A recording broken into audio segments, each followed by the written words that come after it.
Good night, welcome to Teleislas News, the most important news of the day.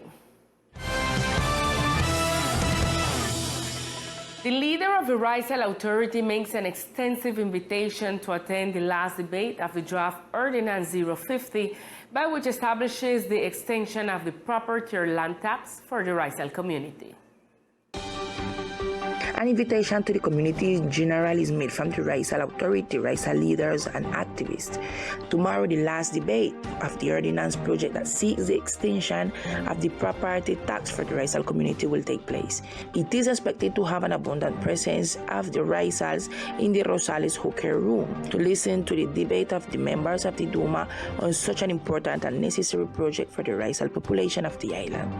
We want to invite all the Rizal community in general to be out tomorrow morning at 10 o'clock at the Assembly Hall, where the Law 050 will be discussed to give tax exemption to all Rizal, tax where you live and all the lands that you have. We urge our community to come out tomorrow morning at 10 o'clock. Be sharp. It's very important for us to be there tomorrow morning. There are going to be some opposition, and that's the reason why we are encouraging our Rizal community to be out. Let's remember that this ordinance is of vital importance for the Rizal community of the department. The fact that Rizals will not have to pay property taxes. Tomorrow, the debate will take place at 10 in the morning.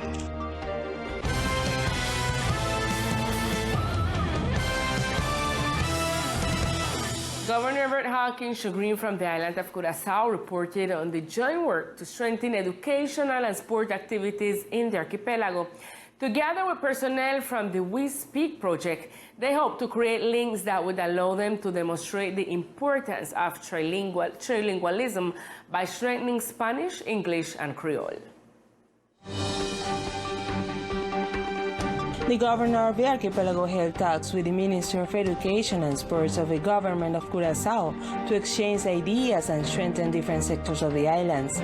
The governor was accompanied by a representative of the Rizal Authority as well as member of his education portfolio, and the We Speak project focused on trilingualism in the island department. We have to seek that under the scheme that we intend through the We Speak project that strengthens Creole, Spanish and English, and especially Creole and English, that it can help the state policy that the government of Curaçao has. In Curaçao, we have some important advantages, such as the teaching methodology, where from the age of 2 they have access to education to be able to speak several languages, and that is what we want to bring to the archipelago. The teaching of the language is important and leads us to build with the We Speak project, which gives us a special legislation that allows us to have an educational model for the preservation of Creole, a stronger teaching of English, that it may not be only a 2-hour subject in school, but rather one that offers more time to strengthen the 3 languages that we have in San Andres, Old Providence, and Santa Catalina.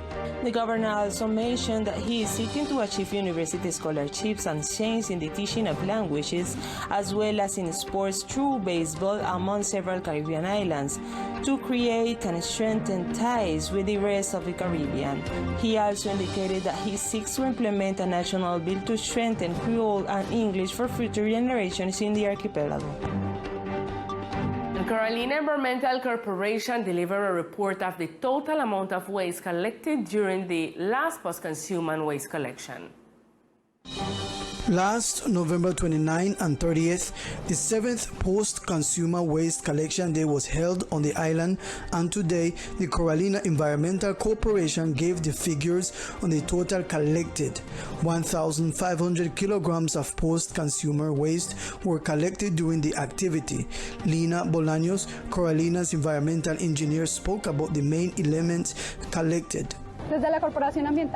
From the Carolina Environmental Corporation, we have been collecting post-consumer waste for 7 years, in which we have planned and carried out several campaigns.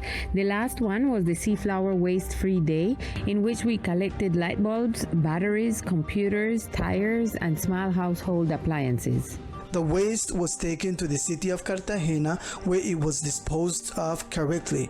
The Coralina Environmental Corporation hopes to be able to continue to develop this type of event in 2023, which helps to minimize the amount of polluting elements on the island. Today, the Secretariat of Tourism received the last cruise ship that will arrive this 2022. I hope that this 2023 will begin with the arrival of new vessels that offer great opportunities to islanders in the department.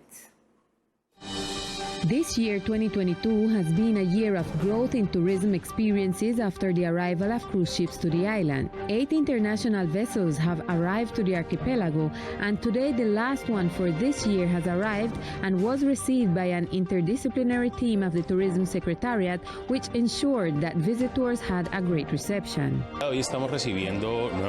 Today we are receiving another cruise ship, which is a small cruise ship for approximately 350 passengers. This is the 8th cruise of the year 2022 that we are receiving and already programmed for next year for the beginning of the year. It will be arriving on January 1st, 2023. We are starting the year with a cruise ship on board. So for this year, these cruise ships have brought us an average of 2,500 passengers who have gone down to the island to go to La Plata to take diving tours. There are many passengers who get off and take private tours with cab drivers who are mainly benefited from the operation. It should be noted that the arrival of cruise ships contributes to the economy of the island's inhabitants, since for a few hours, passengers of the cruise ship are able to visit different tourist attractions on the island. And the prosecutor's office already advances investigation to find the responsible for the theft of the monument plaques for the shipwreck of the Miss Isabel boat. The Secretary of Culture made a call for respect for the relatives who lost their loved ones. With concern, the Secretary of Culture has spoken about the theft of the monument plaques for the Miss Isabel shipwreck vessel. In a statement to the public, it was emphasized that the administration, all for a new beginning, regrets and strongly rejects this shameful event, especially in the case of a monument that complies with the Ordinance 018 of 2012, declaring a day of mourning for the victims of the shipwreck of the Miss Isabel, an incident that occurred in 2012. El día lunes, personal de la Secretaría. On Tuesday at noon, we went to monitor the situation. Unfortunately, we found that the bronze plaques that had been removed from the monument. We are uncertain as to who could have carried out such an act, since it is a commemoration of an event that caused families on the island to mourn. The Secretary also announced that the respective complaints and processes have already been carried out. El día de ayer, en horas de la tarde, Yesterday in the afternoon, I went to the prosecutor's office to file a complaint about what happened. Today in the morning, agents of the SIHIN came to the scene to gather evidence and follow up. Likewise, a call is made to the responsible people to be aware of the importance of this monument for the island, especially for the families who lost their loved ones. The Strong Family Strategies arrived to the archipelago of San Andres on behalf of the Ministry of Health, which seeks to help improve relationships in island families. The program Strong Families of the Pan American Health Organization seeks to strengthen the relationship between parents and children and improve the form of communication and conflict resolution between families. 120 people will be beneficiaries of the implementation of this strategy in the department, which will be carried out hand in hand with the Ministry of Health and the Departmental Health Secretariat. Son 170 familias inicialmente, es un convenio. There are 170 beneficiary households. Initially, it is an agreement we have between the departmental government through the Health Secretariat and the Office of Drugs Against Crime of the United Nations. We want to invite families who want to register to come to the Health Secretariat. There are 7 weekly sessions. They are not workshops, they are not dialogues, they are behavioral workshops. The benefit will be 170 strong families that raise adolescents with love and limit, which translates into what the community of San Andres is needing. The departmental government has a goal of impacting 400 families. Enrollment will be extended for the 2023 term. Now it's time for news of the municipality of Old Providence and Santa Catalina with Millicent O'Neill.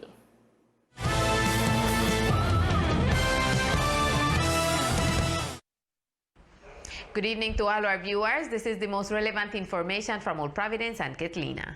The Peica Aqueduct and Sewerage Company has taken a new step, announcing that water is now being supplied daily through 2 circuits, from the desalination plant and through the urea tanks.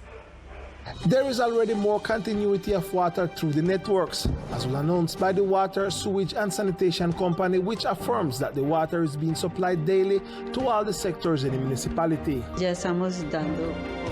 We are already providing greater continuity, more hours per day. Every day we are delivering water to the entire island.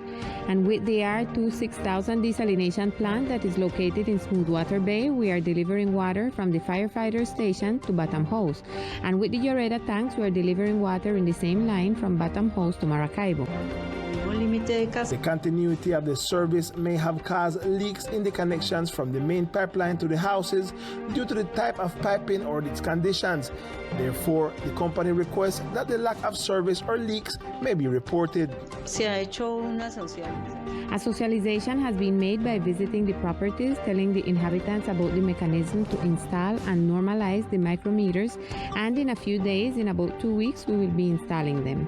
On the other hand, the adaptation of the landfill enclosure, which was knocked down by Hurricane Iota, has been completed. We already have the gate, we already have the wall, and we are now in the process of artistic adaptation with our local artists. The Aqueduct Company recommends that users who refill their cisterns should use floating devices to avoid spillage of the precious liquid. And in other news, 3 days of workshops and technical assistance aimed at religious congregations is being carried out by the municipal administration in order to strengthen churches in the area of religious freedom, worship, and peace. In order to guarantee religious freedoms and freedom of worship, a series of workshops and technical assistance for the religious and institutional sectors in the municipality begins today. The institutionality in the municipality of Providence, in order to guarantee this right with political will, has been doing this exercise to create an intersectorial committee for religious freedom. One part of the religious sector, another part of the institutionality. This in accordance with the statutory law 1757 Article 104, where they can work together to build a public policy for religious freedom or for its effect a differential one according to Providence culture. The activities will take place today, tomorrow and Friday, where the Committee of Religious Freedom will be created. Assistants will work for it to be in line with the departmental table of religious freedom. The purpose of this committee is to deal with the issue related to guarantee of religious freedom. That we can work as a team. It is historic because this was not done before. Today, the religious sector has a seat working as a team with the government, and this has an end that the municipality of Providence can guarantee the construction of the national public policy of religious freedom. It is expected that the religious communities in the municipality have a better understanding of their rights in terms of freedom of religion and worship.